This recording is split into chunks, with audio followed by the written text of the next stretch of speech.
Përshëndetje miq të Roma Universitas Albania, mirë se keni ardhur në podcastin Voice of Remembrance. Ky podcast është pjesë e projektit Memory Keepers, të dhënë nëpërmjet Simplexis dhe mbështetur nga fondet të Bashkimit Evropian. Qëllimi i këtij programi është lufta kundër mohimit të Samudaripen, pra Holokaustit, gjatë luftës së dytë botërore, dhe gjithashtu përfshirja e të rinjve rom dhe jo rom në këto aktivitete. Sot me ne i ftuar është zoti Jenson Çela, një aktivist i mirënjohur në Shqipëri, jo vetëm le të themi si aktivist, por gjithashtu edhe si autor i 2 novelave grafike, Dëbimi me forcë nga stacioni i trenit dhe librit Samudaripen Babo kujton gjenocidin.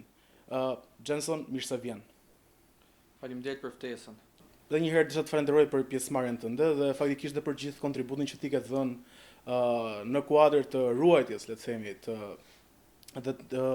të përkujtimit, le të themi, të gjithë viktimave, le të themi, që kanë humbur jetën dhe janë keq trajtuar nëpër kampet e përqendrimit, por gjithashtu ajo që mbetet e rëndësishme sot është edhe pjesa e remembrance, pra, përkujtimit të këtyre ngjarjeve që kanë ndodhur në kampet e përqendrimit gjatë regjimit nazist.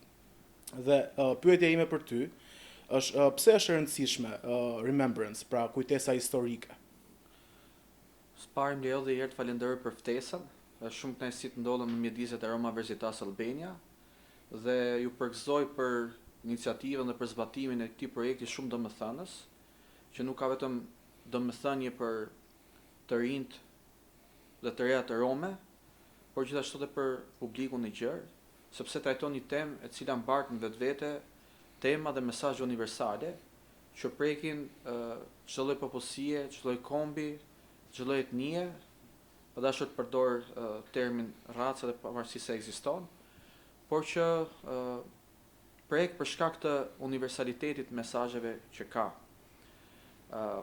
Për mua është kënaqësi e dyfish sepse novelën e dytë grafike me titull Samudaripen Babo kujton gjenocidin është konceptuar dhe punuar gjatë kohës që unë ishe angazhuar pranë Roma Universitas Albania në pozicionin e koordinatorit. Dhe gjatë asaj kohe kemi bërë të mundur realizimin dhe botimin e novelës së dytë grafike. Të 2 novelat grafike janë, themi, të parat në dhojnë e vetë në kontekstin shqiptar, por edhe në kontekstin e përgatitjes dhe botimit të historisë dhe identitetit në këtë medium komunikimi, siç janë novelat grafike. Për mua, është shumë e rëndësishme përkujtesa që të mbahet gjallë. Historia është, themi, shtylla e një shoqërie, sepse pa ditur të shkuarën nuk mund do të ndërtojmë edhe një lloj identiteti. Sado që negative të jetë shkuara për një popull, duhet kujtuar dhe u ka më mirë të kujtohet se sa të shkruhet, të transmetohet sa më shumë zhanra të ndryshme të komunikimit masiv. Unë personalisht kam zgjedhur novelën grafike, së pari sepse jam vetë një lexues i rregullt i këtij zhanri, më pëlqen ndërthurja e ilustrimeve të cilat mbesin në mendje së bashku me narracionin apo rrëfimin, tregimin. Dhe ku këto dyja bashk ndërthuren, janë një medium i fuqishëm për çdo lloj lexuesi, pavarësisht nivelit arsimor, pavarësisht shkallës së njohurive që mund të kenë rreth temës së caktuar. Kam prirjen dhe vetë zhanri ka prirjen që temat abstrakte apo më pak të prekshme t'i bëj sa më të prekshme për lexuesin. Unë nisa këtë veprimtari me përgatitjen dhe botimin e novelës parë grafike Dëbimi me forcë nga stacioni i trenit, i cili trajton ngjarje të aktualitetit në kontekstin shqiptar për jo vetëm, por gjithashtu duke bërë dhe një kalim apo retrospektiv në kohë, me qëllim që të krijohen lidhje ndërmjet 2 kohëve dhe për treguar edhe se si përsëritet historia. Pra, në rastin e parë kemi një shoqëri e cila po vuan nga disa anomali të cilat prekin demokracinë e një vendi, siç janë mungesa e konsultimeve publike apo dëbimet me forcë, dhe që më pas masivizohen dhe intensifikohen duke bërë dhe reprezale popullsisë, pra duke nxjerrur me forcat dhe me dhunë nga banesat e tyre, pa pasur një proces të rregullt ligjor dhe mandej demokratik, dhe nga ana tjetër, po aty një nga personazhet e ngjarjeve të aktualitetit fut veten e tij dhe udhton kohë duke lexuar një material rreth Holokaustit, luftës së dytë botërore, dhe shikon se sa të brishta janë ndonjëherë shoqëritë edhe demokracia në vetvete, dhe që mund të preket, infektohet edhe të goditet shumë lehtë, domethënë nga praktika jo demokratike. Dhe për ironi të fatit, po atë mbrëmi teksa po lexonte dhe e kishte kapur dhe një përshtjellim dhe frikë që historia mund të përsëritet, ndodhe dhe dëbimi me forcë, ku në mes të natës vendbanimi i shumë familjeve rome goditet nga figurat pa njohura, që mund të jenë neonazist, mund të jenë idhtar apo ndjekës të ideologjive të ekstremeve, ksenofoba, nuk e di, dhe që goditën fuqishëm një komunitet duke përsëritur një farë mënyrë historinë. Ndërsa në novela dytë grafike thellohen më shumë tek ngjarjet e luftës së dytë botërore dhe tek Holokausti, që në rastin e kontekstin e romëve ne kemi, domethënë, fjalën e përshtatshme që quhet samudari pen apo vrasje masive, sepse e tillë ishte një vrasje strukturuar, e paramenduar, që nuk dolli vetëm përgjatë atyre 4 viteve të nxehta të luftës dytë botërore, 39-45, 5 vite, por ndodhi shumë më herët, dhe duke rritur duke ushqyer ideologjinë e mospranimit të diversitetit apo të larmishmërisë, e mospranimit të tjerëve, deri edhe në dehumanizimin e grupeve të caktuara të shoqërisë. Pra, për ta përmbledhur, domethënë, përgjigje pyetjes së parë, remembrance ose përkujtesja është shumë e rëndësishme, sepse në këtë mënyrë vetëdijsohemi apo ndërgjegjësohemi që ngjarjet e së kaluarës, veçanërisht, po flas posaçërisht për ato më negative, më të errta, që na bëjnë dhe mos ndihemi krenar apo një pjesë të atyre që i kanë hequr në kurriz apo i kanë ushtruar, të mos përsëriten në të tashmen dhe në të ardhmen. Shumë faleminderit Jenson. Faktikisht unë i kam ndjekur nga afër, le të themi, të dy, le të themi, pra pjesën e zhvillimit të librave, qoftë nga ana narrative si fillim, por pastaj qoftë edhe nga ana e ilustrimeve, dhe faktikisht kam dashur shumë të përgëzoj për faktin se ti aty patjetër që ke përfshirë, le të themi, edhe të rinj nga komuniteti rom, talentuar, le të themi, si piktor, ilustrator, shumë të mirë, pra që mund ta sillin pak më afër këtë dhe për ta bërë më vizuale, pra pjesën se si kanë qenë dëbimet me forcë apo le të themi vuajtjet e viktimave gjatë kampeve të përqendrimit. Faktikisht për ta lidhur pak edhe me këtë pjesën e rinisë edhe kontekstit që ne po flasim. Çfarë humbet një shoqëri kur pra nuk bën remembrance, pra kur nuk bën pra pjesën e përkujtimit në një farë mënyre? Mund të them që humbet shumë.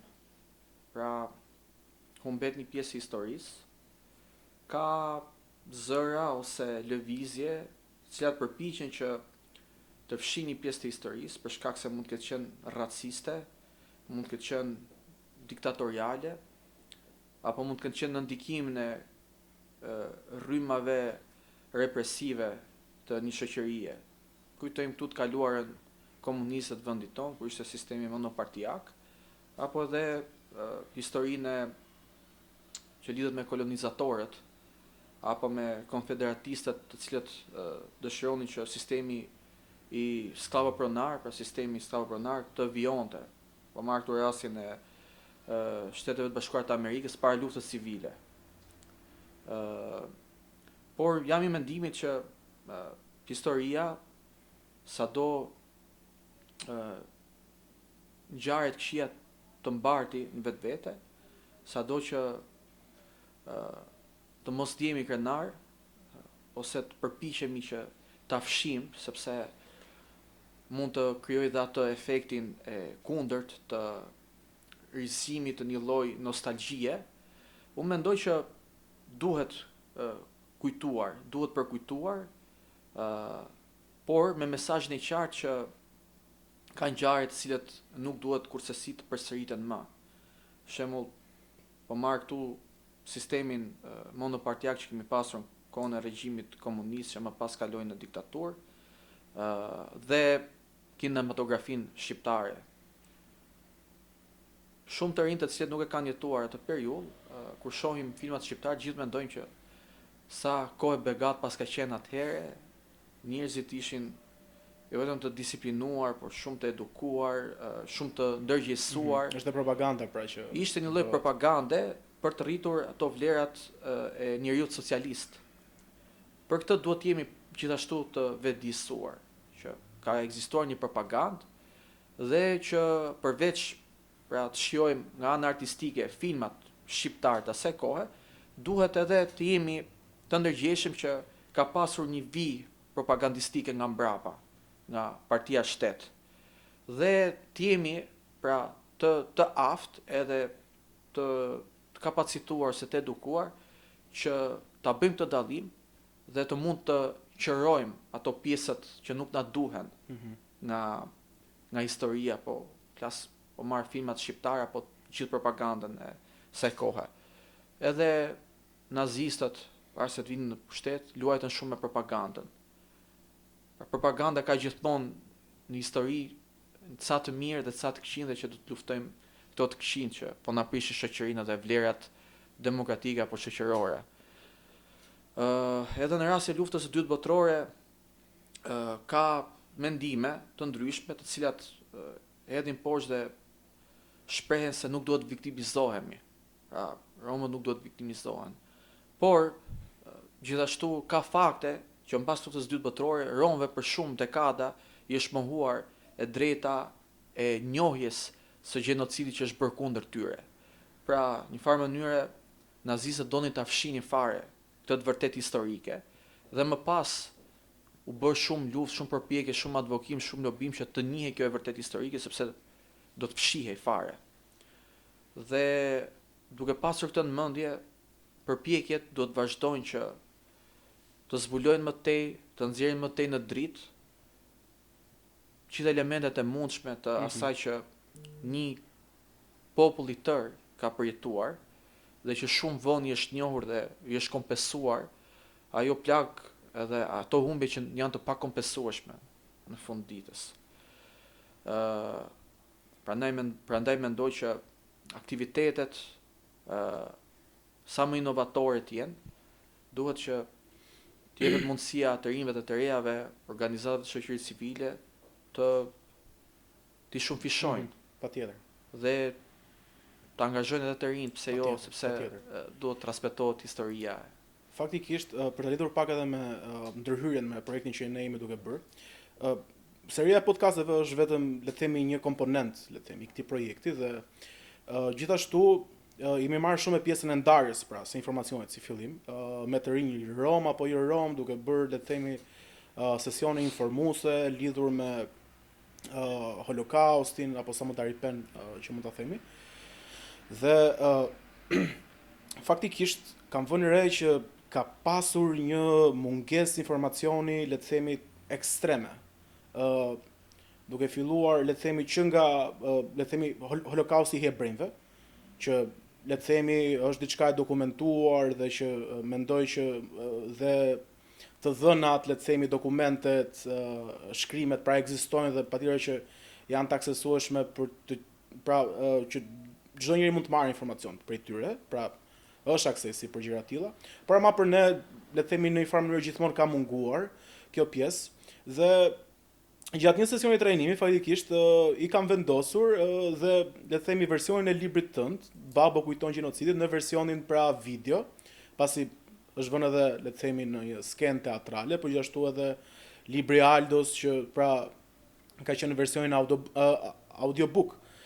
Dhe për të dalë kjo pjesa, faktikisht dua të pyes, pra si nisi për ty kjo lidhja e kujtesës, pra e Samudari Penit? Çfarë të bëri që ti të shkruash një libër lidhur me këtë? Pra le të themi një novel grafike. Ka pas disa faktore nga pas. Pikë së pari ka qenë edhe frymëzimi që more nga një udhtim në 2014-ën, shpjese një iniciative apo projekti të madh, si titullohet Dikem në Abistar ose Shi dhe mos harro, ku me një grup konsiderueshëm të rinj dhe të reja rom dhe jo rom, kemi udhëtuar drejt Polonisë, drejt Krakovit, ku kemi vizituar nga afër kampet e përqendrimit, Auschwitzin edhe Birkenaun. Aty kam parë nga afër dhe jam tronditur faktikisht nga gjithë ajo mizori që është ushtruar ndaj grupeve të ndryshme shoqërore, të cilat disa janë parë si armiq, disa janë parë si individ pa denjë, apo grupe të pa denja për të jetuar me racat privilegjuar, apo siç është në ideologjinë, siç ishte në ideologjinë naziste, raca ariane, raca pastër. Pavarësisht se nuk mund të përdorin të njëjtin argument kundër romëve, i quajtën si një grup antisocial, të cilët nuk ishin të përshtatshëm për të jetuar dhe për të ndërvepruar me shoqëri më të civilizuar, po themi.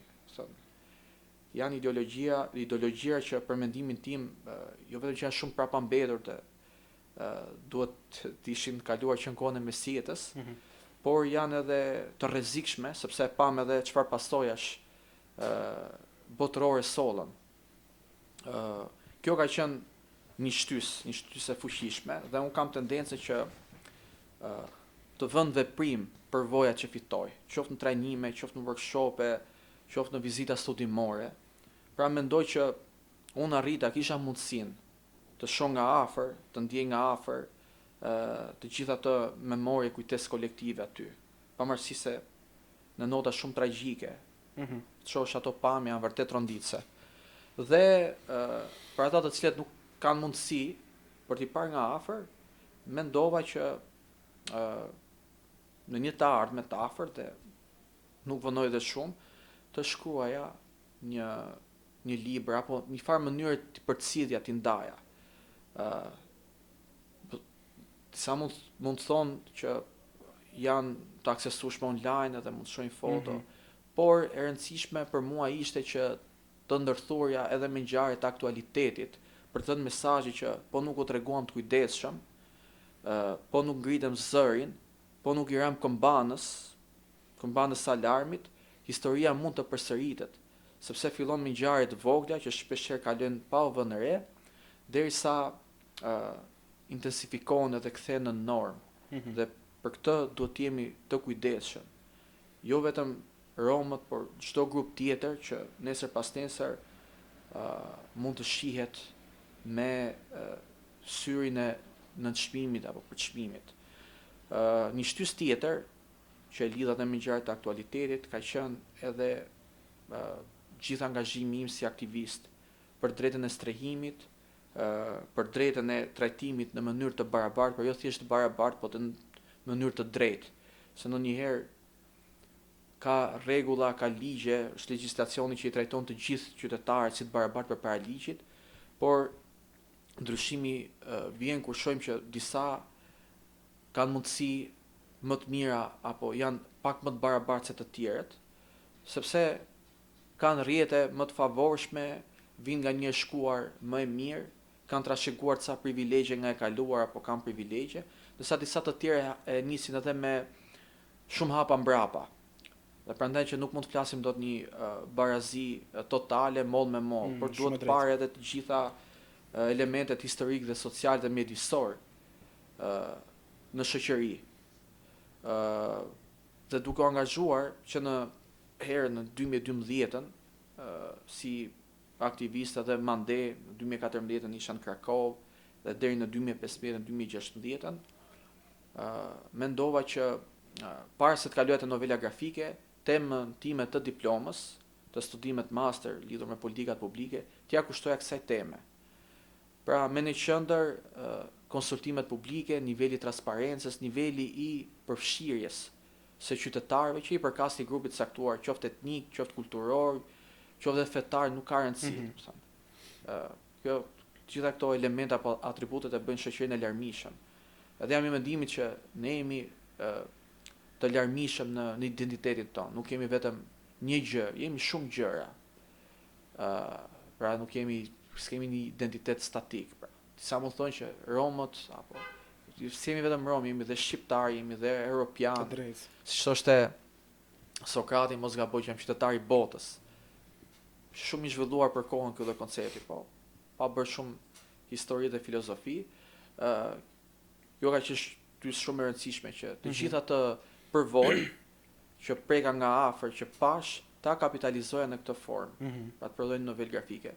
Doli një thirrje më pas nga Erjaku, Qendra Europiane për Kulturën dhe European Roma Institute for Arts and Culture, për artë dhe kulturën, në cilën aplikova, pash që ishte një mundësi shumë e mirë, dhe erdha me iden, dhe një nga argumentet vizual që i paraqita është edhe, nuk e di nëse do duket nga kamera, edhe ilustrimi që kam nga pas, dhe që shpreh shumë mirë edhe gjithë iden e asaj çka doja të shkruaja.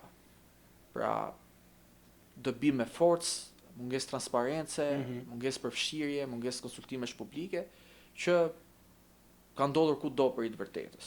Ka ndodhur edhe në Shqipëri që në vitin, po themi, një ngjarje që kujtohesh 2011, sulmi i Romëve që jeton tek stacioni i trenit, edhe që ka ndodhur edhe të tjera fragmente më pas. Këto kanë qenë pra dy shtysat kryesore, edhe ai motivimi i brendshëm që ngjarjet, përvojat të mund jo të shkruaj në gur, por ti shkruaj, ti dëshmoj dhe ti lë si dëshmi e shkruar që mund të shufishohet, mund të transmetohet, mund të përdoret edhe për aktivitete edukuese, trajnuese, ndërgjegjësuese. Faktikisht,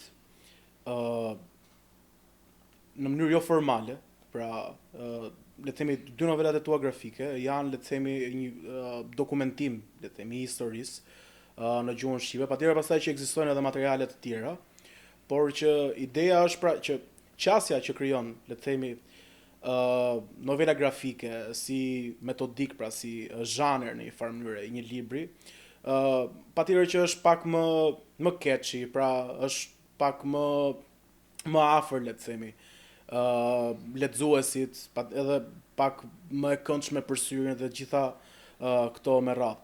Por faktikisht ajo ku dua të ndalem është tek mungesa, le të themi, e këtyre dokumentimit, le të themi, zyrtar, formal, patjetër, se kjo ka më shumë rëndësi. Dhe si ndihesh për faktin që jemi në vitin 2026, kjo gjëja ka ndodhur 90 e kusur vite më përpara, dhe në Shqipëri, për shembull, ti ke Rom që janë pa informuar lidhur me, le të themi, Samudar Ipenin, pra me Holokaust, me vrasjen masë. Imagjinoj pastaj, le të themi, njerëz nga majoranca. Pra, si ndihesh që ka një lloj mungese kaq të madhe informacione dhe dokumentacione lidhur me këtë? Nuk do ta quaj thjesht mungesë informacioni, është një lloj errësire. Më thënë, nëse do të donim të lexonim diçka rreth komunitetit rom, kohën e komunizmit, materialet janë të pakta për të mos thënë nuk ka. Dhe ato pak që mund të jenë qarkullim, dhe që mund të jenë edhe artistike, por më shumë janë dokumente arkivore, kanë një lloj njanësie në paraqitjen e komunitetit rom. Pra janë parë në syrin e një studiuesi të jashtëm që nuk e njeh dhe thellë edhe në brendësi, themi, shpirtin apo kulturën rome apo identitetin. Edhe mbase nuk ka mundur të shkoj dot pas, sepse ndjek një trajektore, do të thënë zhvillimi social dhe kulturor qoftë edhe një individi, një grupi, një shoqërie. Dhe po nuk u lidhen këto pjesët me njëra tjetrën, e ardhmja, e tashmja. Është e vështirë edhe e pamundur që ta nxjerrësh në dritë identitetin, kulturën, historinë e një grupi të caktuar. Pra ka dhe elemente të brendshme që mendoj duhet të jesh pjesë e komunitetit dhe pjesë e këtij procesi që të mund të dali në pa siç duhet në mënyrë objektive. Dhe ka shumë pak materiale dhe pak përpjekje. Ka organizatat që punojnë punojnë me pakicat rome, me pakicën rome. Megjithatë, shpeshherë janë edhe të orientuar drejt thirrjeve apo kërkesave të donatorëve, duke e lënë më pak të trajtuar dhe të kultivuar pjesën e kulturës, pjesën e historisë, pjesën e identitetit. Edhe mendoj që një shoqëri pa kulturën, pa pjesën e artit, kam përshtypjen se do të ketë një identitet të cunguar dhe do ketë në perceptimin tim edhe mungesë të një finese për tu konsideruar, po themi dhe shoqëri e zhvilluar. Dikur, para se të krijojë ose gjatë përpjekjeve për të krijuar këtë nocionin e shtetit komb, kishte disa kriterë për ta konsideruar një komb si shtet, për ta njohur si të tillë. Dhe ndërto përveç se territorit të popullsisë ishte edhe shkalla ose niveli i kulturës, i artit, edhe gjua kuptohet. Dhe prandaj me këtë në mendje dhe që po shpreh, kuptohet dhe del pa rëndësia e kulturës, e identitetit, e artit, dhe që duhen kultivuar. Në Shqipëri kjo pjesë ka munguar dhe vazhdon të mos ketë vëmendjen e duhur, pavarësisht përpjekjeve këtu dhe aty që bëjmë, duke filluar nga unë i pari, që kurdoherë shfaqet mundësia përpiqem që të hulumtoj, të bashkëpunoj me kolegë të tjerë, rom dhe jo rom, për të kontribuar në pasurimin e kulturës dhe identitetit rom.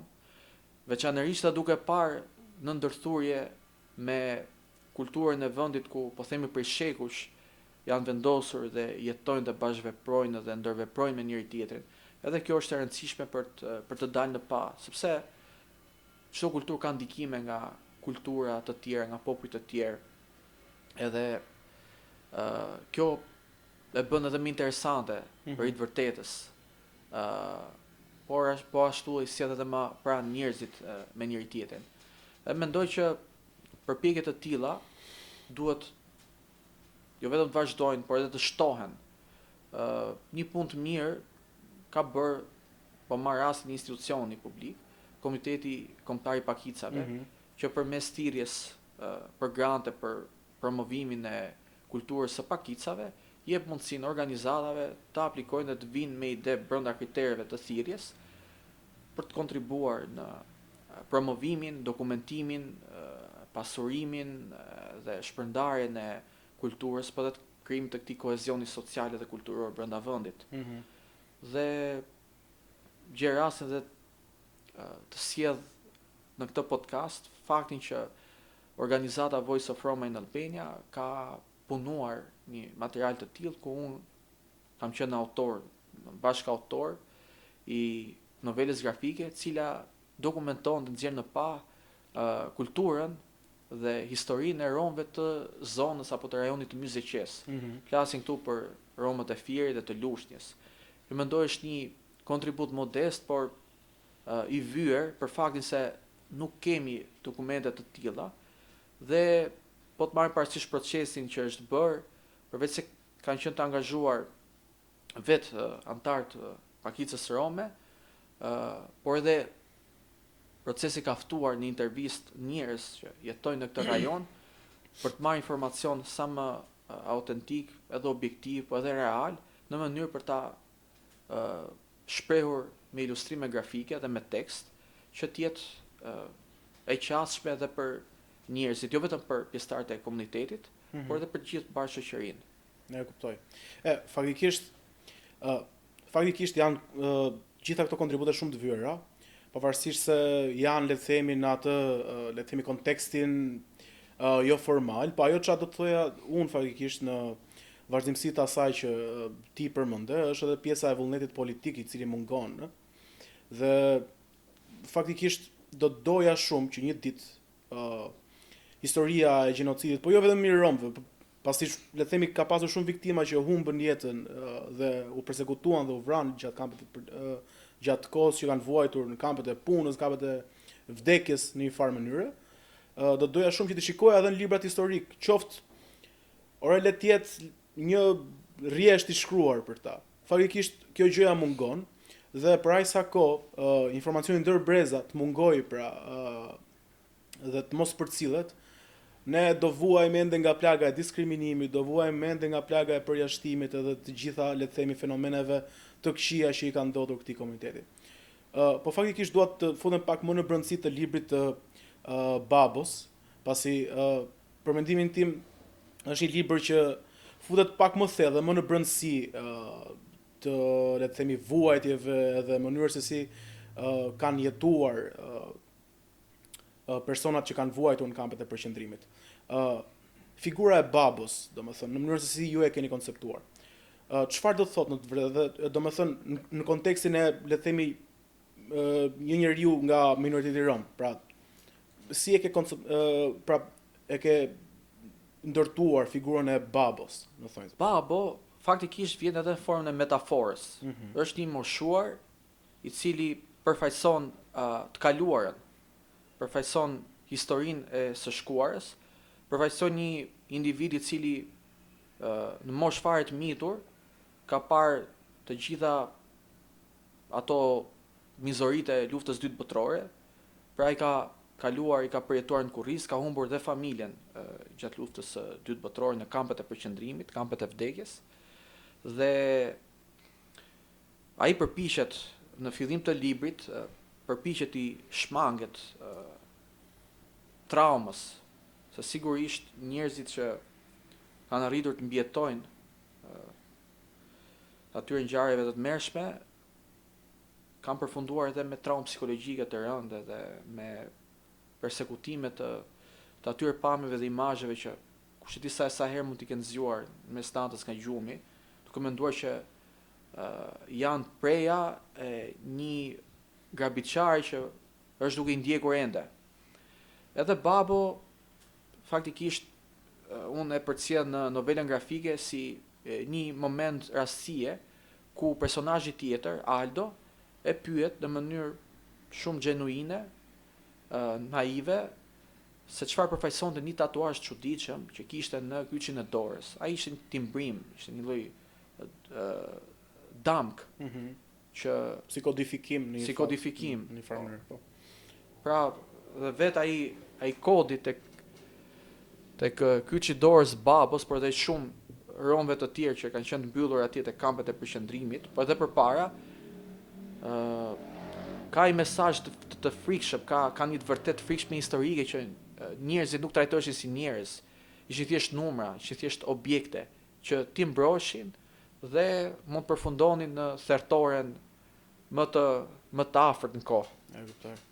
Sikurse nuk përfundonin thertore se dukej ekzekutimi me pushkatim ishte i kushtueshëm, dhe këtë po e citoj nga një libër që kam lexuar që titullohet Komandanti i Auschwitzit, përveç se ishte i kushtueshëm se harxhonin plumbat, krijonte edhe traumë të rëndë psikologjike, pra lënte me traumë të ushtarët, disa përfundonte të çmendur për gjakut. Dhe shpikan këtë metodën më efikase, por edhe më rrënqese të dhomave me gaz. Një lloj gazi që në farë mënyrë vdekje e ëmbël, po jo sepse e bënin për një akt mëshire, bënin sepse ishte më i leverdishëm ekonomikisht. Dhe Babo pra përfaqëson gjithë këto gjërat, pra gjithë këto elementet, të shkuarën dhe edhe atë vullnetin e njeriut që arrin të mbjetoj. Pra thuhet kemi dëgjuar shpesh e kemi thënë dhe vetë që Romët janë survivors. Janë njerëz që kanë mbijetuar çdo lloj fragmenti të historisë dhe kanë arritur të ruajnë gjuhën, pavarësisht 1000 vjet histori, kanë arritur ta ruajnë, ta flasin, edhe të dokumentohet. Her pas here shohim përpjekje që duke filluar dhe nga novela ime grafike që përpiqem ta përkthej edhe në romisht, kjo jo pa qëllim, por me idenë dhe me dëshirën e fortë që gjuha të dokumentohet sa më shumë në formë të shkruar. Pikthehemi përsëri babos. Babo fillon edhe tregon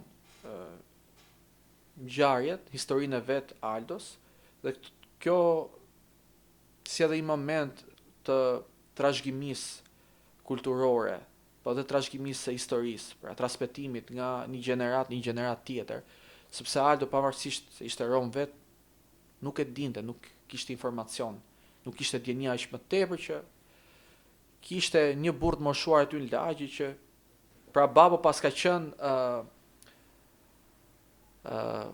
i mbyllur, i burgosur në atë kamp, se dikujt po hoqë lirin e ke burgosur. Praktikisht është i burgosur, pa gjyq, pa asnjë lloj procesi ligjor apo gjyqësor. Pavarësisht se kishte fare akuza që rëndonin, ishte thjesht ideologjia që i përsekutonte njerëzit edhe bënte këtë procesin e gjenocidit. Dhe mesazhi që doja të përcjellja dhe shpresoj që t'ja kem arritur është fakti që duhet të flasim për këto gjëra, pavarësisht se sa të dhimbshme mund të jenë. Duhet të informojmë brezat më poshtë nesh, në mënyrë që ajo të mbahet gjallë kujtesa. Dhe duke mbajtur gjallë kujtesën, ne nuk është se kemi hap plag, apo kemi mshuar plagëve. Përkundrazi, shtilloj kurimi në një farë. Shtilloj kurimi, të flasësh për diçka që të ke të rëndon në krahëror, shtilloj kurimi, lehtësimi. Pra, është edhe një lloj, pra ti kushtosh një lloj respekti. Ti kushtosh një lloj respekti gjës, pra ngjarjes. Shiko, faktikisht kur e kam lexuar për herë të parë librin, gjëra që më ka bërë më shumë përshtypje ka qenë tregohet edhe gjithë historia, po diçka që ti edhe përmendë pak më parë është pjesa e trashëgimisë në një farë mënyrë, pasi ti zgjedh të bësh një dialog midis dy brezave, pra në një farë mënyrë. Pra është baboja, gjyshi i Aldos, pavarësisht se faktikisht ne kemi zakon që një burrit më shoj themi gjyshi. Te pjesa teatrale është Stela, për se shëndesa, që ka bërë edhe një ndryshim le të themi gjinor, por faktikisht është mirë se po është mirë, mos përqendrohemi vetëm tek tjetër, pra mund të ruajmë edhe balancat. Duhet promovohet edhe gjinia, vajzat e gratë. Faktikisht kjo është shumë e rëndësishme, pra pjesa e përçimit të informacionit. Dhe e njëjta gjë pra është edhe le të themi qëllimi primar i vetëm i këtij projekti. Pra, sepse sot flas unë për këtë gjë, ideja është që le të themi ato të rinj që kemi trajnuar në një farë mënyrë dhe që kanë marrë informacionin, pra të njëjtën gjë duhet të bëjnë dhe ata. Pra, ta pasojnë këtë lloj informacioni tek komunitetet e tyre, tek personat e afër dhe në një farë mënyrë të rritë edhe pjesa e ndërgjegjësimit, po jo vetëm ndërgjegjësimit, po edhe te pjesa e taking actions, pra e marrjes së veprimeve në një farë mënyrë. Pasi po të marrësh shembullin tënd, pra ti ke shkuar, ke vizituar kampet e përqendrimit nëpërmjet një programi që quhet Dike na Bister, gjë që e kam bërë dhe unë faktikisht vitin që shkoj dhe ishte le të themi një eksperiencë vërtet shumë e mirë. Por tek pyetja tjetër dua të dal faktikisht edhe dua të di emocionalisht për ty. Sa e vështirë ka qenë për të bërë atë pjesën e vizualizimit të le të themi të gjithë përjetimit të babos. Po kur themi babos edhe gjithë personave të tjerë që vuajtën në të njëjtën mënyrë ose ndoshta edhe më keq se sa le të themi personazhi i babos në libër. Emocionalisht ka qenë i vështirë. Edhe teknikisht ka qenë shumë i vështirë. Unë kam lexuar novela grafike, njëra është shumë e famshme, quhet Maus, dhe trajton holokaustin ndaj hebrejve.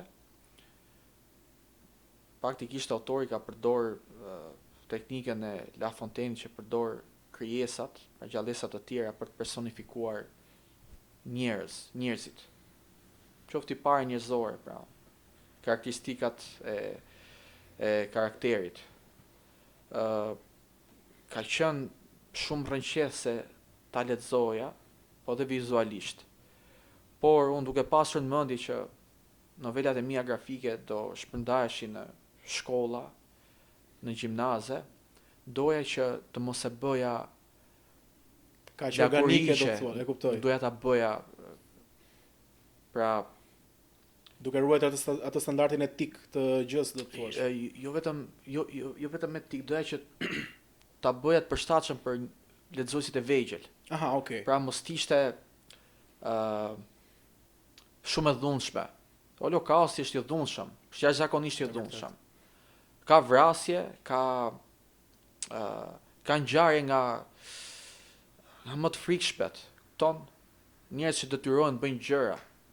Ton kujtohet një histori nga vizita ime atëhershme në Krakov tek kampet e Auschwitz, aty kemi ndjekur dhe leksione nga të mbijetuarit.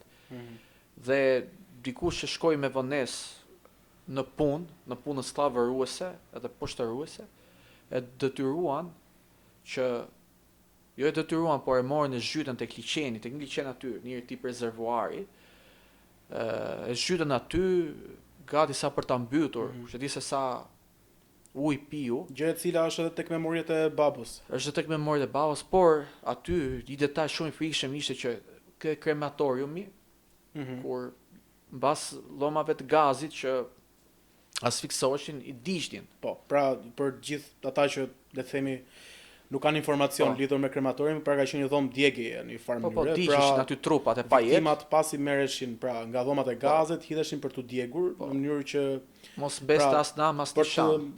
Gjithashtu edhe për le të themi për të lehtësuar punën le të themi ushtarëve që do duhet që t'i merrnin dhe t'i çonin të hapnin ndoshta ku diun gropa varre masive për të groposur trupat, por që domethënë kanë gjetur një mënyrë më eficiente, ashtu siç Jenson e përmendi, çfarë që pra trupat t'i digjnin dhe të hidhnin në një liçen aty pranë kampit.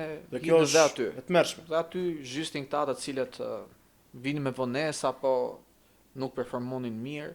Ata që nuk performonin mirë sepse mund të ishin të smur apo të mshuar, nuk kishin mundësi të punonin në atë punë skllavëruese sepse përfundonin më një herë te dhomat e gazit dhe pa e ditur se ku po shkonin.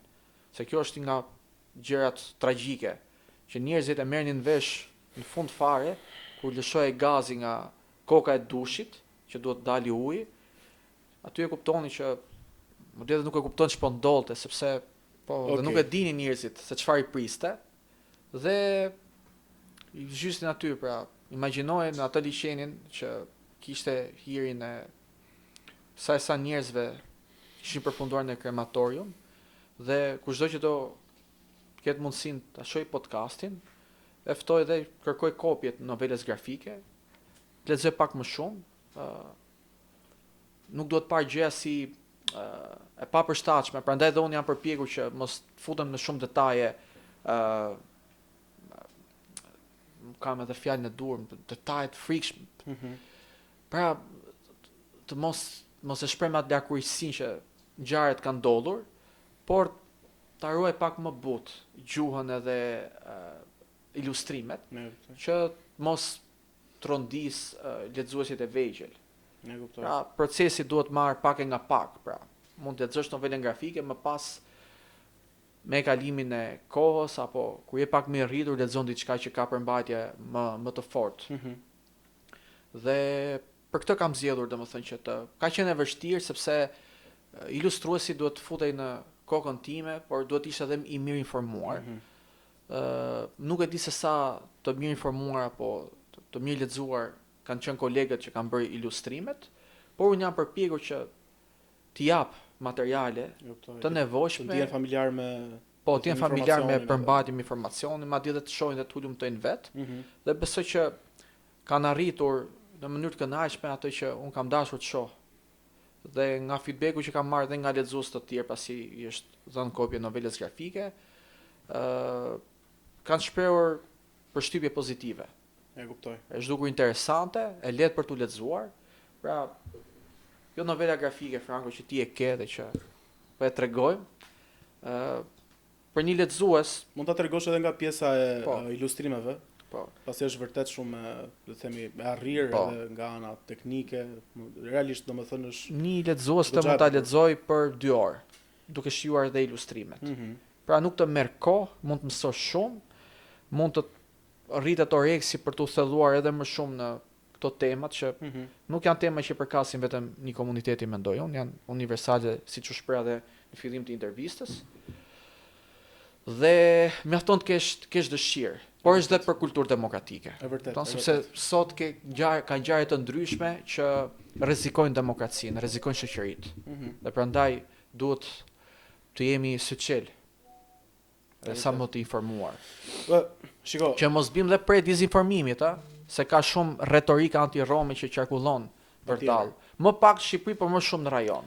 patjetër. Shiko, faktikisht pra ti ke zgjedhur artin në një farë mënyre si Artin dhe letërsinë. një mënyrë Po. për të shpërndarë informacion, por edhe për të edukuar masën. Dhe kjo është vërtet, le të themi, një metodikë shumë e mirë, pasi pra ti hedh rrjetën dhe pastaj mund të kapësh çfarë lloj preje në thonjza.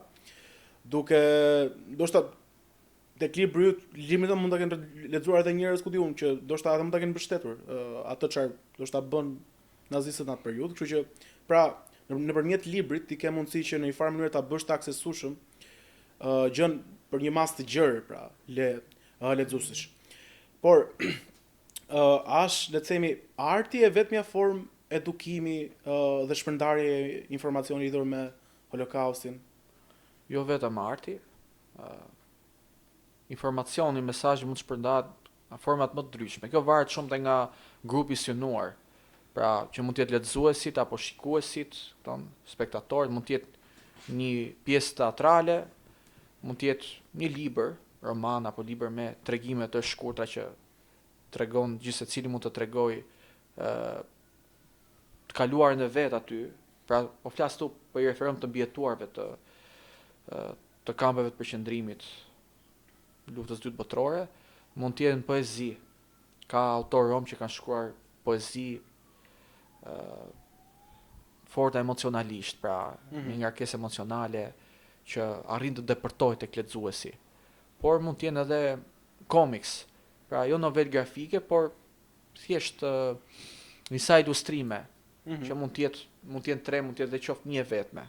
Fotografia është mjet paq i fuqishëm, rrëfimet, kesh përballë dikë që mund të jetë familjar i një personi që ka vuajtur atje apo një afër apo vetë i mbijetuar, është një eksperiencë e jashtëzakonshme.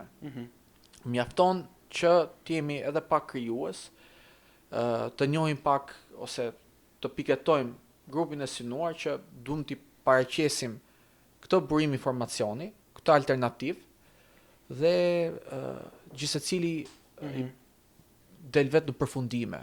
Pra, e kupton vetë ku është e vërteta. E drejtë. Dhe kish dua të lidh pak le të themi situatën e sotme dhe rreziqet që sjell në një farë mënyrë harresa, pra sepse siç e tham, pra kjo është një lloj historie lënë goxha në harres, goxha në hije, pra mungojnë fakte, mungojnë dokumentacione për shkak se në një farë mënyrë personat që le të themi e gatuan të gjithë të gjellë në një farë mënyrë pastaj edhe u përpoqin që ta shkatronin dhe të humbisnin në një farë mënyrë pra gjurmët, pra të asaj gjës çka bën. Sipas teje, pse sot kur në një farë mënyrë pra gjenocidi, vrasja, dhuna që është bërë në kampet e përqendrimit xha është e njohur edhe le të themi në nivel evropian, patjetër. Po pse mendojnë që edhe pse është e njohur në nivel evropian, prap lihet pra shumë e heshtur, shumë e pa le të themi dëgjuar, pra janë më shumë aktivitete sporadike, një këtu një atje, po nuk ka diçka vërtet, pra duhet sigur i mungon pak edhe vullneti politik i gjërave. Vullneti politik mund të jetë një element, sepse lidhet me vendimarrjen. Por nëse aktivitetet e kësaj natyre e para duhet të jenë të njohura zyrtarisht. Pasi të jenë të njohura zyrtarisht, kanë dhe ato ditët e caktuara, ku mund të zhvillohen aktivitete të larmishme. Por nga ana tjetër do duhet edhe të institucionalizohet. Me këtë i referohem mundësisë që materialet të jenë të paraqitura edhe në muze lokal, edhe në qendra kulturore lokale. Pra të një bashkie të caktuar, po të një rajoni të caktuar, të jenë pjesë të kurrikulave mësimore. Pra pjesë nga historia, nga kultura, nga identiteti, shumë e rrallë. Në mungesë të këtyre do mbeten në nivelin e aktiviteteve sporadike.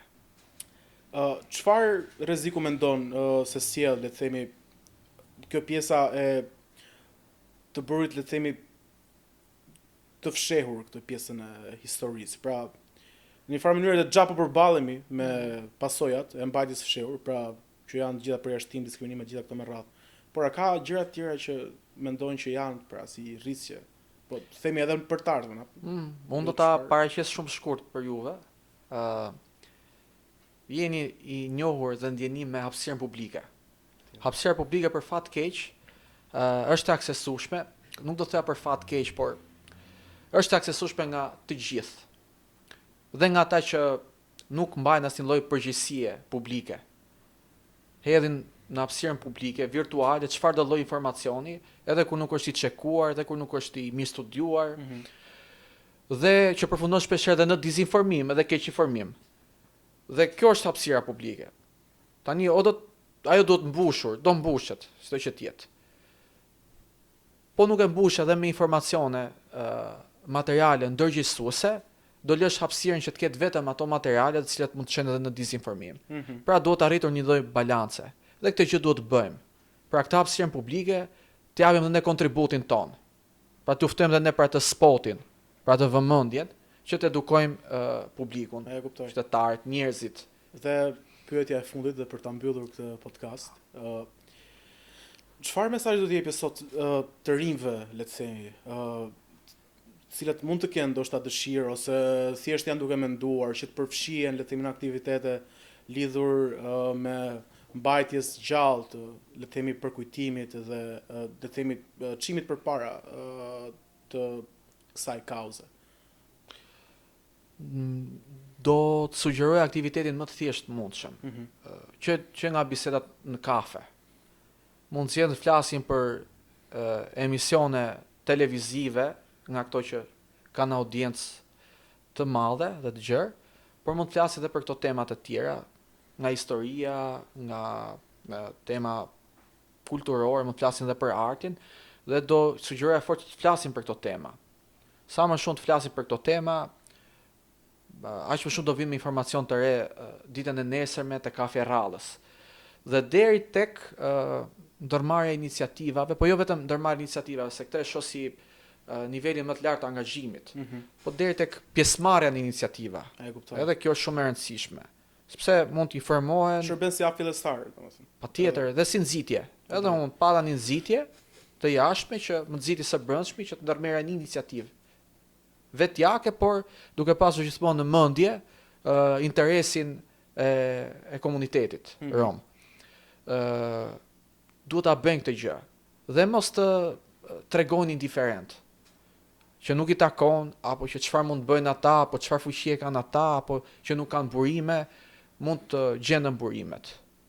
Mjafton që të jetë dëshira, të vinë me iniciativa, të propozojnë tek organizatat ku marrin pjesë, ose tek grupet ku marrin pjesë. Mund t'i propozojnë këto iniciativa. Dhe aq është, vjen grupi parë, grupi dytë, i trajtojnë në formë grupi, dhe kjo gjë mund të kthehet në normë, në një lloj praktike që vjen duke u shqyer dhe duke u zgjeruar. Këto gjëra ta filloj nga gjërat më të thjeshta, që duke parë këtë podcastin, edhe podcastet me kolegët e tjerë, e deri tek, pse jo, ndërmarr iniciativa, siç ka ndërmarr shoku jon, domethënë, piktori Oktavio Kazançiu. Do ta kemi të ftuar. Po, apo siç ka drejtuar kolegu tjetër shumë dashuri Donald Myrteli që do ta kesh po në podcast, Patjetër. apo dhe Claudia Veiza që është po ashtu. Pra janë këta individ që e kanë nisur thjesht, edhe unë kështu e kam nisur me pjesëmarrje në fillim, pastaj kam arritur që të jap, të kontriboj atë që kam marrë nga pjesëmarrja në këto aktivitete. Dhe jam shumë krenar për emrat që përmenda faktikisht. Gjithashtu, patjetër. Dhe herës tjetër na sigurosh 2 mikrofona më shumë që podcastet ta bëjmë me Patjetër. Okay? Do t'i gjejmë format dhe mënyrat. Gjenson, shumë faleminderit që je sot me ne. Unë e shijova vërtet shumë këtë bisedë të podcast me ty. Miq të Voice of Remembrance, ne do të vazhdojmë ende të sillim zëra që nuk heshtin, pasi e shkuara nuk është vetëm diçka që ka kaluar, por gjithashtu një përgjegjësi për të ardhmen. Bashkë shihemi në pthat e ardhshme.